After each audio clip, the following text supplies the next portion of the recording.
দেশের একমাত্র প্রবাল দ্বীপ সেন্ট মার্টিন বেড়াতে গিয়ে অনেকেই সরকারের জারি করা ১২ দফা নির্দেশনা মানছেন না। ফলে হুমকির মুখে পড়ছে দ্বীপের প্রকৃতি ও জীববৈচিত্র্য। তবে ট্যুরিস্ট পুলিশ বলছে নির্দেশনা বাস্তবায়নে আরও কঠোর অবস্থান নেওয়া হবে।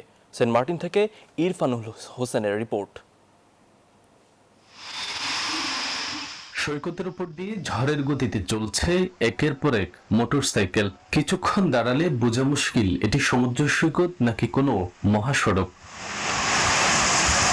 সরকারি বিধিনিষেধ থাকা সত্ত্বেও সৈকতে অতিমাত্রায় বাইক আর কেয়াবনের ভেতরে প্রবেশ করছেন অনেকেই। এতে বেশ ক্ষুব্ধ বেড়াতে আসা সচেতন পর্যটকেরা।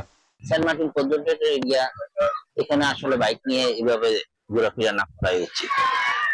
কারণ বাচ্চা আছে, অনেকে সি বিচ থেকে উঠতেছে নামতেছে, ফ্যামিলি মেম্বাররা বা সিনিয়র সিটিজেনরা যেখানে চলাফেরা করতেছে বা বাচ্চারা আনন্দ করতেছে, সেই প্রান্ত দিয়েই বাইকাররা বাইক চালিয়ে যাচ্ছে খুব দ্রুত গতিতে, যেটা আসলে শুধু আনন্দ বিঘ্ন ঘটাচ্ছে না, এটা দুর্ঘটনার কারণও হতে পারে। এবং নিউজ 24 টিমের সংবাদ সংগ্রহের খবর পেয়ে টুরিস্ট পুলিশ সৈকতে এসে বেশ কয়েকটি মোটর বাইক আটক করে। এ সময় পুলিশের সঙ্গে তর্কে জড়ান কিছু পর্যটক।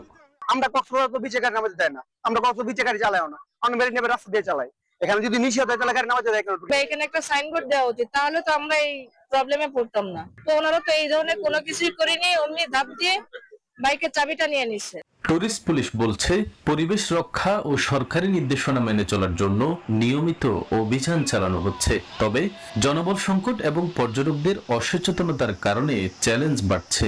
আমাদের স্পষ্ট নির্দেশনা দিয়েছে বিচে মোটরসাইকেল নেওয়া যাবে না, কোনো সাইকেল নিয়ে গিয়ে আমার কোনো প্রাণী এবং জীববৈচিত্র্য নষ্ট করা যাবে না। এটা যদি প্রথমবার আমরা আটক করেছি এবং তাদেরকে সতর্ক করে দেওয়া হয়েছে, এরপরে যদি এরকম করে তাহলে তাদেরকে কঠোরভাবে আইনি ব্যবস্থাপনায় আওতায় আনা হবে। সরকারি নির্দেশনা বাস্তবায়ন না হলে প্রবাল দ্বীপটি রক্ষার সব পরিকল্পনা ভেস্তে যাবে। পর্যটকদের সচেতনতা এবং প্রশাসনের কঠোর নজরদারির সমন্বয়ে বাঁচবে সেন্ট মার্টিন।